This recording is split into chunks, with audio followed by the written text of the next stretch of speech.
I was up in Birmingham for the UK Games Expo. We played a whole bunch of Warcry. Big thank you again. I've said this in several places now to Demetrios for running that. It was an excellent event. I really enjoyed it. I took a whole bunch of footage, so I've packaged all of that together for you. This is a vlog of sorts of the day. We're going to do a walk around of the event hall. I'm going to talk about my games. I'm going to show you the painting competition. There were actually two going on the day, one for Warcry and one for a general UK Games Expo kind of painting world championships thing. That was pretty cool. And hopefully by the end of it, you'll get a decent idea as to what happened at the event. If you're waiting for the event breakdown, that is coming. I have to wrangle Toast. I have to wrangle Demetrios. And yeah, it's like herding cats. So that's coming soon. You can look forward to that. Okay, everybody, we did it. We absolutely smashed it last year. We hit that 3,000 subscriber goal. Let's do it again this year. We're going for 5K. All you need to do is like and subscribe. And in fact, no, you don't need to subscribe. What I would like you to do now, after you finish watching this video, I've got a massive playlist of all sorts of things Warcry. Check out one of those videos and see if that's what you like. But if you want to throw some more support my way, you can join me here as a member. You can join me over on Patreon. You can join my Discord. Links for that are going to be down in the description below. Either way, you get to see stuff before it's released. You get to have a say into the kind of content that I create in the future. That's it from me for now. Let's get back to the video. Charles, how's it going? It's going well. We're at UK Games Expo. We are at UK Games Expo today. Hopefully sound should be good. I don't know. Yes. Maybe you hear us testing. And hear us testing, yeah. So we are here for El No, last time I was here. Warcry is what we're here for. Yeah. I was here in 2019. Yeah. Oh god, what, Probably. 8 years ago? Yeah. Before the plague. Before the plague, yeah, for Legend of Fire Rings. But now today we're here for Warcry. I think we ended up with 40 players, 42 Yes. players. There's 41 registered, one hadn't submitted a list, so it's either 40 or 41. Yeah. So that'll be good. We're going to go over a bit later. Go say hi to Demetrios. We are doing a walk around the event to see what is going on. I am not recording anybody because that's rude. So we'll go around and I will switch. Do you want Galactic the game? Oh yes, yeah. This is not big. Oh, they are fantastic. Well, that's a different game. This is a different game. Battle Gods. Really cool looking. And you Like space. Create your own dungeon. Essentially, yeah. So you're dwarves going mining, because that's what you do. Because you're dwarves. And you kill the bugs because the bugs are stopping you mining all the resources. But you dig too deep. And you dig too deep. You Yes. totally dig too deep. But it looks like it's you modularly lay out areas as you go and reveal them. And Yeah, that's why I said it's kind of like a find your own dungeon. Yeah. So. But the models look fantastic. They look like they're ripped from the game files, because they probably are. Yeah. But that's what we can do nowadays. That's a huge thing with board games that can be made from video games. Capcom have done several with like Dark Souls, Monster Hunter, because they have all the assets. The games look phenomenal when you're playing them. Yes. Right, what I wanted to see was French Crusade is somewhere around It's here. up this way. You can buy the STLs. Yes. And people print them themselves, but it's not really indicative of the quality like on the internet. Your printing quality will vary by where you get them printed. Yeah. Crusading in these trenches. I think I was saying earlier, right, that if I ever get into Trench Crusade, which is unlikely considering I don't have people to play with, I would technically have to go all in on the board construction. Yes, yeah, and you make a really wacky board. Yeah, like with trenches, crusading in the trenches. We got the miniatures over there. Let's go see the miniatures. It's very different seeing grainy pictures on the internet and people's like home printed stuff to seeing what. Oh, there we go. That works. What the models actually look like, and You've got to get crazy eyes in the top box. I gotta get crazy. We got boy with his nipple piercings. These are great. Like this is very much. You know all the stuff that I do for my Nurgle war bands and stuff like that. It's very much what I like. The people who designed and sculpt these and came up with the concept have been doing this for a long time, which is why it looks very much like certain other games. Other nondescript. Other games set in a year far from now. Yeah, probably produced in some kind of a workshop. I'm not entirely sure. You got Old Walking Cathedral. Very good. I think you missed the bottom middle one as well. I will get that. This is what I do. Ultimate, isn't it? Yeah, the Giants Ultimate. This is probably what I would do were I to play them, because I'm all about that. You got not Inquisitor Lord Kotiaz. Yeah, not Lord Kotiaz with his There's little one more. little Sorry. There's one more box. And the great thing is that the game is miniature agnostic, so you can build your own. Yes. But you know what? If the miniatures look good, If the miniatures are good, you could just buy the miniatures. They say, But if there's, say, like a miniature you don't like, you can always make your own. yeah, Games Workshop very much tries to make it their hobby. Well, again, because it is. Like, the events they run are for people who hobby their game. Yes, that's very true. That's very true. Shall we check out? So we played We played the Gundam card game demo. Gundam card game Bandai. demo, Bandai. Yeah, we're gonna take a look at some. So they've got two things, right? They've got the card game and they've got a miniatures game. Yes, there's coming out. miniatures game is not until at least next year. It's from Bandai, so it follows a lot of their other mechanics. It's very thematically built long. Yep. They already have the next 6 months after release, so it's got longevity to it. But the miniatures game is roughly about 2.5 inch high models, so sure, bigger than 40k. For what we've seen, it's on like hex-based boards from everything they've had displayed. Yep. Easy to build. Like most of them are like one sprue, push fit. The models look fantastic. It's always everything we've seen. It's on hex-based. It's hilariously what people have been suggesting is, could we just play it with the larger actual Gundam? Oh, you mean kits? the proper kits? Yeah, because there was actually, before it and stuff was shown for it, people, I think it was somewhere over in Asia, might have been Singapore, were playing their own game on a massive hex board with full-scale kits. Right. And it looked fantastic. I see. And potentially you could do the same. Yep. But yeah, for it, I want to play it. Well, you're a big Gundam fan anyway. I have said I don't want to play more CCGs, but that's because most CCGs don't appeal to me.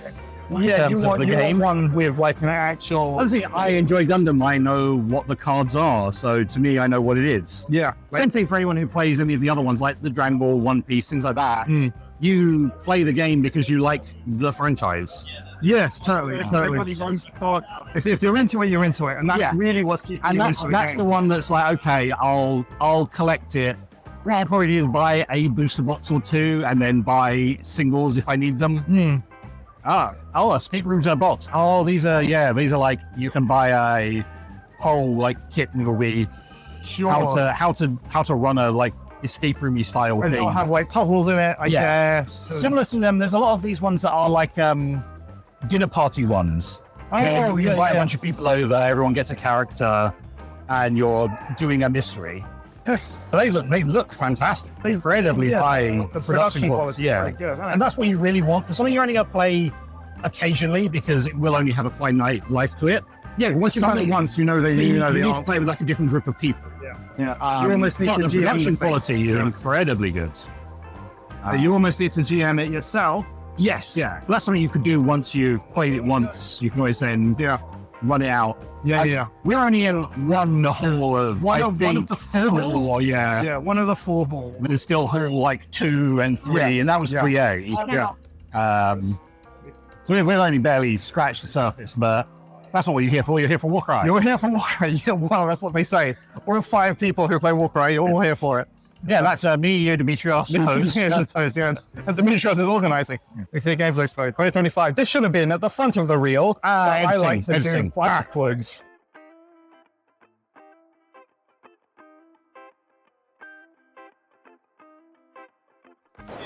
Okay, so game 1, not fantastic, not gonna lie. We were playing Cursed Prize, which is like the upgraded version of Cursed Relic. So it's going to be doing half the fighter's health in damage at the beginning of every turn. Then on top of that, he gets a triple that allows him to sap health from other guys, other fighters. I was playing against Ogre Kingdoms. It was Gut Lord, Blessed Gut Lord with +1 attack, Iron Gut, a Yeti, a bunch of Noblars, and it was Bushwhacker with the trap. So I thought it was going fine. Turn 1, like my opponent pushed Bushwhacker up to the middle. claimed the treasure, threw a slap out. I managed to kill Bushwhacker, which was absolutely fine. He then moved his Iron Guts up behind, claimed the treasure himself, and that's kind of okay because he was going to take half his move's worth of damage being in next turn, so I'm absolutely fine with that. Kind of moved around a bit. Everything was kind of okay. On turn 2, I had my Exalted Flamer come on. Exalted Flamer goes shoot, shoot. One of the shots was at strength 6, and basically I failed to take off the rest of the hits, the rest of the wounds from the Iron Guts with the treasure, which everything kind of went downhill from there, right? So like on the first 4 dice, I crit once, doing 5 damage. And then on the second 4 dice, I needed 3s to hit because I went strength 6. And I think it was like 3 hits would have basically killed the Iron Gut. I would have claimed the treasure. I would have been able to claim the treasure and everything would be fine, but it didn't work out. And it turns out the Ogre Kingdom's battle trait, the one where they get to heal every time, is really, really good. Because he basically gets to heal up half the damage that he took. And it's very difficult for me to go through like a Gut Lord and an Ogre and a thing, right? So it kind of went downhill from there. I lost, let's say. I had the opportunity, I think, in hindsight, thinking about problems I had and mistakes I made.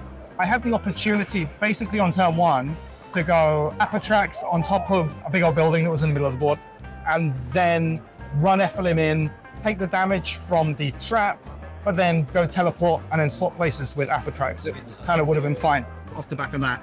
But I was kind of worried about getting hit by ogres, so Ephelim was almost too far back to be able to do that, and I didn't really have the opportunity to be able to run her in there, take it, and do the teleport. So yeah, it kind of didn't work out that way. So maybe next time I just have to be more aggressive with Ethelin's placement, a bit further forward to give her those few extra inches I'd be able to get. Anyway, we are going to see what's going to happen. We're going to game 2, and hopefully it'll be a bit of a better situation. Build and paint, yeah. Okay, sorry. I'm with Charles. We're going to get Gundam models. Gundam models, Charles. Yes, because they're miniature game. The miniature game is coming out. They've got essentially samples of them, so you can build and paint. So. Good. But that's not why I'm here. Yeah, game 2 went off. I was playing against Skaven. We were playing Pillager's Loot, I think it's called. It is basically a reworked version of the old Rumble Pack mission, where there are 3 objectives on the board, and you go loot the objectives. You can loot them twice. Every time you loot them, you gain a treasure. It was a draw, as kind of expected. It's kind of the way of Pillager's Loot, but just because of the way the objectives are laid out and the way the treasures are, that's what happened. I was playing against Skaven. It was Spikecore with his Swarm, so he could resurrect guys, bring them back to life. He had a Grey Seer with boosted strength, so he was strength 4 and he could start shooting things. Funwood Crusher, which I thought was an interesting choice as opposed to taking like a Rat Ogre or something. I think a Rat Ogre would have been better in this situation. He would have got the battle trait, he would have been able to do things with that. And yeah, that's basically it, right? We drew, we smashed into each other. The Exalted Flamer of Zinch, I don't want to say I'm disappointed with it, but I haven't been rolling the best so far with it. It's like, oh, I'm going to use a level, boost my next shooting attack to strength 6, and then move on 3s, and then still miss with 3. So that's a dice problem. That's not so much the Exalted Flamer problem. But in this warband, I really need it to pull its weight so that it can actually like do damage and win games for me, which is not done so far. But anyway, that's it really. There's not much else to say about that. So we will be back in game 3, and we will see how we go.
Okay, game 3. Not gonna lie, I'm flagging. I'm flagging at the moment.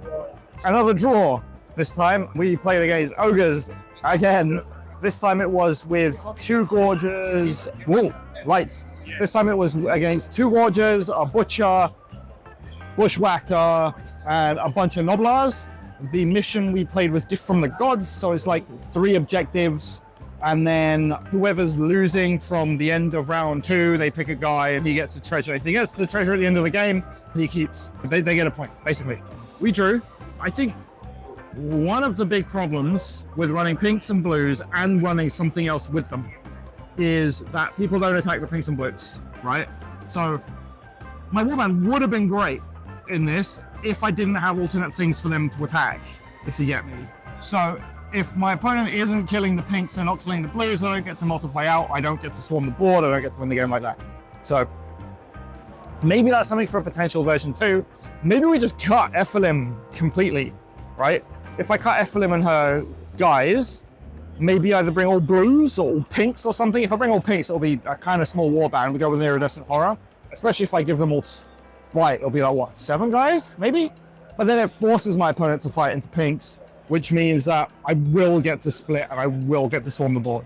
Maybe that's something for next time. Kind of sad having 3 almost treasure missions, well, 2 treasure missions and 1 that had a treasure element in a row. Kind of sucky, but I've told Demetrios about that. We'll see how that goes. Yeah, we're going to go into round 4. Really flagging, is really warm in here, but yeah, hopefully we'll do all right. Fingers crossed. Get the win. A win or less than 2 draws is kind of fine.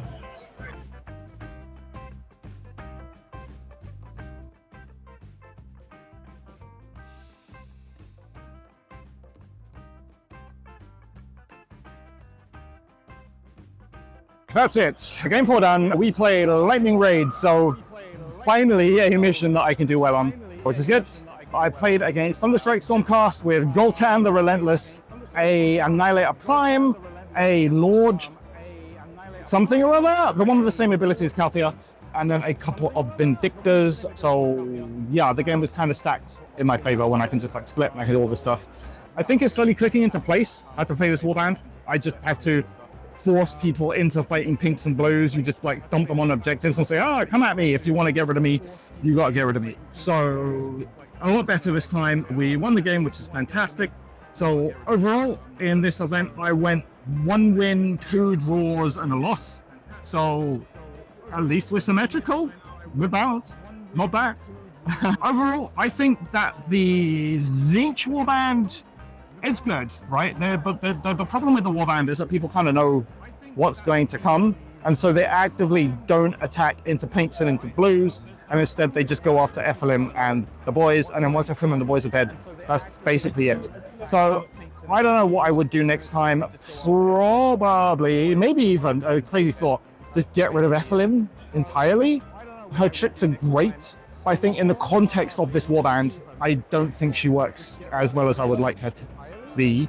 I found that the Flamer, the Exalted Flamer of Tzeentch, that thing is either fantastic or it's terrible, because it's basically winning on 5s most of the time, or when you put dice into it, yeah, for that 1 attack, it'll be winning on 3s. It's very hit or miss, and if it's your only damage piece, you kind of have problems. I like the idea of having 2 of them though. I think that's definitely a thing. So maybe that's something that we will look at for next time, if I continue to play this. I've got ideas and dreams of Dark Oath, like I've got an 11-man Dark Oath list, which I think is going to be pretty fun. So yeah, we'll see. We'll keep playing around with it. I've got Tzeentch out of my system now, so I will be very happy to paint something else that isn't just like public. But anyway, on the off, we are going to wait for Demetrios to do the final standings, see how the other guys did, and yeah, I will see you guys later.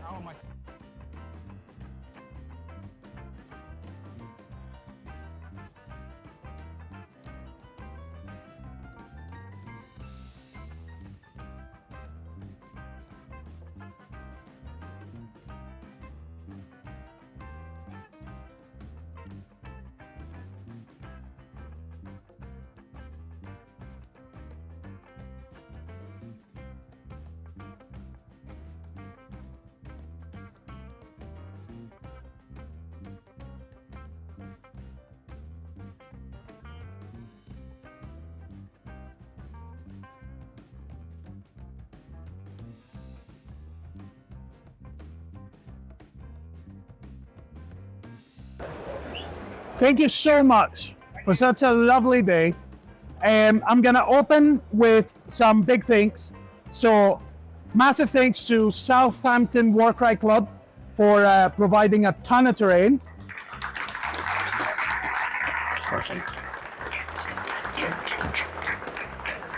Another big thanks to Aitan of Meta Musings for bringing an additional 2 tables. A big thanks to Anthony Manda Square. There we go. For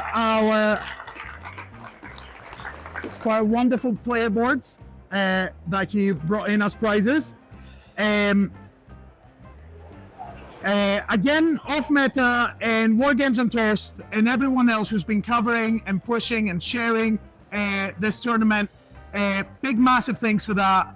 And all the clubs that have shown up. I recognize a lot of you, and that makes me really happy. So thanks for coming, thanks for playing, thanks for helping out with like terrain and everything. It's been really nice running this. So big round of applause for all of you, really.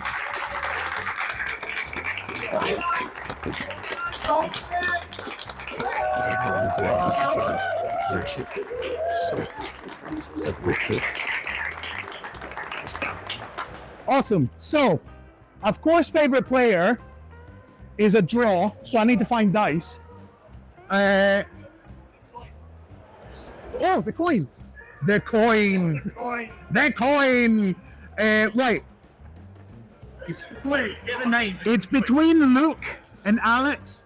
I'm not doing like claps and decibels. So Alex will get the heads, and Luke will get tails. It is Luke.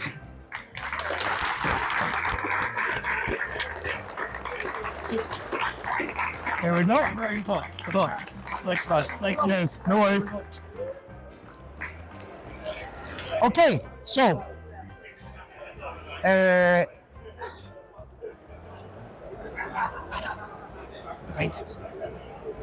in a very funny turn of events, we almost lost the link between the numbers and the person. And I was like, I'm not saying the person that wins this is number whatever, but I managed to find it again. So in third place, so the best painted, we only have like the best painted, but in third place, it was Stefan with his wonderful Seraphon.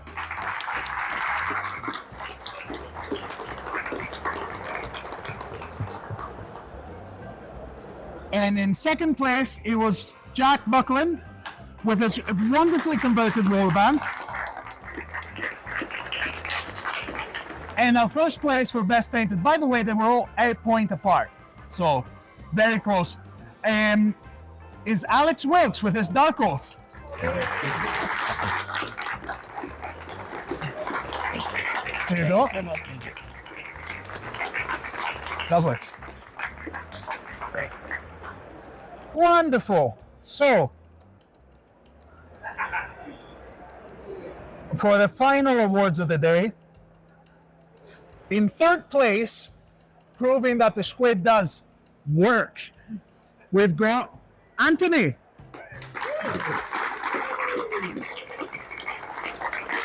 I mean, that's funny. Yeah, your award back to you. I mean, I'll take it if you don't want it. Winner. Second place, playing Crow Boy something nasty, Craig Kavanagh.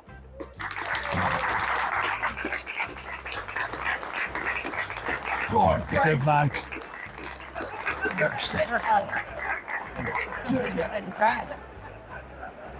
Thank you.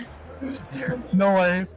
And in first place, showing that the Flame Hurlers are still worth their points, is Anthony with Hordes of Hashir. Good man. Thank you. No worries, no worries. Here you go. Help. So, I've got my notes. One sec. You have fingerprints on this, right? Is it? Oh shit. Okay. Awesome. So this is the end of our event. Thank you all for taking part. Anyone who didn't get one of these, I found more. So please come find me after this. There's QR codes for following Warcry so that you can see all the events we've got coming on. I'll be sending out emails for the other 5 events we've got this year because I really like running Warcry. But yeah, and also there's Twitch channels in which I'll try and upload whatever footage I have today. We'll be doing a post event stream and I'll be streaming Sunday's games because now I know not to forget the cameras. But yeah, also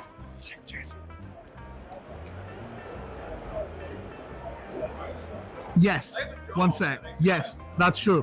But also, yes, our upcoming events. Sunday, the narrative, if you're around, Saul Warboss Kurgan has put in an incredible amount of effort in a really nice narrative campaign. It's 3 games. It's going to be really fun. Details are all in the link tree and the links here.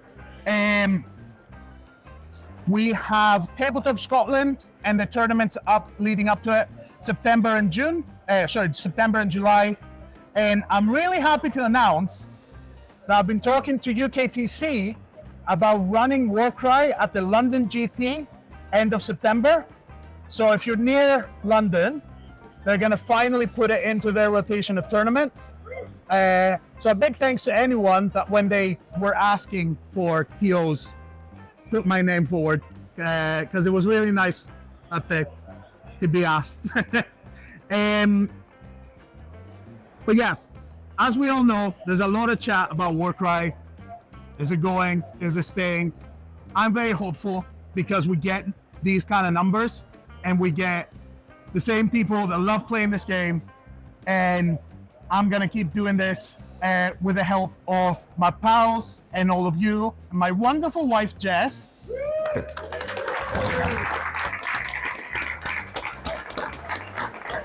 So yeah, as long as you're showing up, I'm going to keep running. So I'll see you at the next event, whether it's mine or one of yours. So yeah, big thanks again, and have a lovely rest of your day.